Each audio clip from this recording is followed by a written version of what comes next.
ማእኸላይ ኮሚቴ ሕወሓት ስሩዕ ኣኺቡ ብምዝዛም ኣንፈታት ኣሚጡ ኣለዎም። ማእኸላይ ኮሚቴ ህዝባዊ ወያነ ሓርነት ትግራይ ካብ 8 ክሳብ 13 ሕዳር 2018 ናብ ዘካየዶ ስሩዕ ኣኺባ ፈጻጽማ መደባት ፈጻጽማ ውሳነታት መበል 14 ውድባዊ ጉባኤ ለውሽጣዊ ኩነታት ህዝቢ ዞባ መሰረት ገይሩ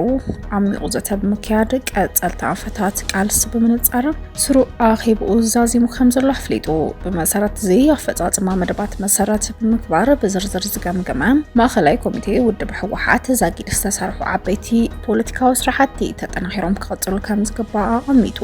ምስቲ ኣንጸላልዩ ዘሎ ሓደጋን ሰፊሕ ሕቶ ህዝቢ ካብ ሕሉፍ ብዝለዓለ ናህሪ ክስራሕ ቃልሲ ክካየደሉ ምዃኑ እውን ወሲኑ ወፂኡ ዘሎ። ኣብቲ ዘካየዶ ገምጋም ድሕሪ እቲ ጉባኤ ውድብ ኣጋጢምዎ ካብ ዝነበረ ናይ ምፍራስ ሓደጋ ወፂኡ ኣብ ዝሓሸ ቁመና ውድባዊ ሓድነት ከም ዝርከብን ብምድምዳም በቲ ብሄራዊ ክሕደት ተባሂሉ ዝፈጸሞ ጉጅለ ዝበሎ ኮነ ተባሂሉ ከበታተን ተገይሩ ዝነበረ ዓቕምታት መኸተም ኣብ ምትእኻብ ግዚኦም ምሕዳር ክመዓራረን ምግባር ህዝቢ ብምትሕባር ዝተኸይደ ቃልሲ ውፅኢት ምንባሩ ገምጊሙ ኣብ ህሉ ኩነታት ኣብ ማእኸል መዕቆብ ተመዛበልቲ ምስ ህዝቢ ዘሎ ተመዛበሉ ዝተሰደዱ ወገናት ብዕምቀት ዝገምገመ ማእኸላይ ኮሚቴ ሕወሓት ወገናት ዘለዉ ኩነታት ኣዝዩ ዘተሓሳስብ ብምዃኑ መንግስቲ ኢትዮጵያ ብመሰረት ስምምዕነት ፕሪቶርያ ውሕስንኦም ብዝተሓለወ እግረ ብዝተኸለሉ መልክዑ ናብ መረበቶም ክምለሱ ከም ዝግባእ ፀዊዑ ዘሎ መንግስቲ ኢትዮጵያ ኣብ ክንዲ ብመሰረት ስምምዕነት ምስ ሕወሓት ግዚኦም ምሕዳር ትግራይ ተዋዲዱ ግቡእ ዝፍጸም ሞትን ስቃይን ህዝቢ ዘናውሕ ሸፈጥ ደው ክብል ምዕራብ ትግራይ ብሓይሊ ወሪሮም ዝሓዙ ዕጡቃት ሰፈርቲ ካብ ሕገ መንግስታዊ ሉዓላዊ መሬት ትግራይ ክወፁ ብምግባር እቲ ብሄራዊ መንነቱ ክቕየር ዝግደድ ዘሎ ህዝቢ ሓራ ክወፅእ ዝተመዛበለን ዝተሰደደን ህዝቢ ናብ መረበቱ ክምለስ ፀዊዑ። ንህለው ውሽጣዊ ኩነታት መሰረት ገይሩ ሰፊሕ ምይጥ ዘካየደ ማእኸላይ ኮሚቴ ውድብ ሕወሓት ኣብ ሰናይ ምምሕዳር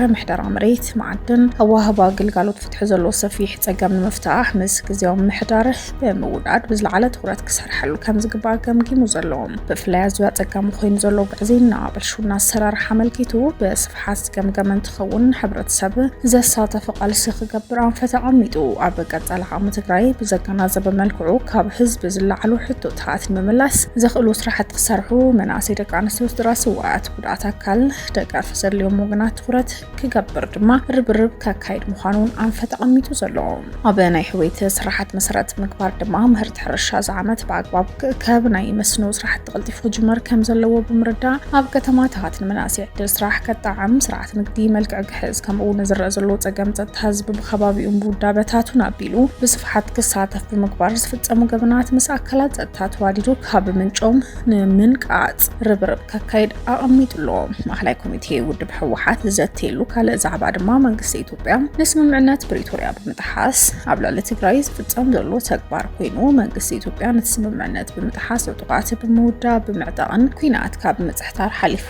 ክባር መስዋእቲ ክንከፍል ዝገበረ ደብዳብ ድሮን ዝለዓለ ፖለቲካዊ ውሳነ ዝተዋሃበሉ ምዃኑ ዘመላኽት ከም ዝኾነ ብምዝታይ መንግስቲ ኢትዮጵያ ዝባእሰ ጥፋት ዘስዕብ ካልእ ዙር ኩናት ካብ ምፅሕታር ክቁጠብ ፀዊዑ ኣሎ። ካብዚ ብተወሳኺ መንግስቲ ኢትዮጵያ ኣብ ትግራይ ኣውጅዎ ዘሎ ዕፅዋን ከባድ ከምኡውን ትግራይ ማእኸል ህውከት ዕግርግር ንምግባር ዘካይዶ ዘሎ ምንቅስቓስ ብዕምቀት ዘተየለ ብምዃኑ መንግስቲ ኢትዮጵያ ማህያት ሰራሕተኛታት መንግስቲ ነዳዲ ከምኡውን መሰረታዊ ሸቐጣት ብምክልካል መጓዓዝያ ብምጉልላን ህዝቢ ትግራይ ኣጥሚኻ ንምስኳን ከምኡውን ተደፊኡ ናብ ናዕቢ ክኣቱ ንምግባር ዝገብሮ ዘሎ ምንቅስቓስ ብምኹናን ደው ክብል ተሓሳሲቡ። ተደራደርቲ ፓነል ሕብረት ኣፍሪቃ ስምምዕነት ፕሪቶርያ ንኽፍረም ኣወንታዊ እጃም ዝተፃወቱ ሃገራት ዓለም ለኻዊ ኣህጉራዊ ትካላት ስምምዕነት ፕሪቶርያ ካብ ዝኾነ ይኹን ዋን ላዕሊ ኣብ ሓደጋ ከም ዝወደቐ ብምግንዛብ ፓነል ሕብረት ኣፍሪቃ ብቕልጡፍ ክፅዋዕ ዛጊድ ዘሎ ፈጻጽማት ስምምዕነት ዝምዕብል ዘሎ ሓደጋ ኩናትን ክግምገም ፅዕንቶ ክገብር ፀዊዑ። ማእኸላይ ኮሚቴ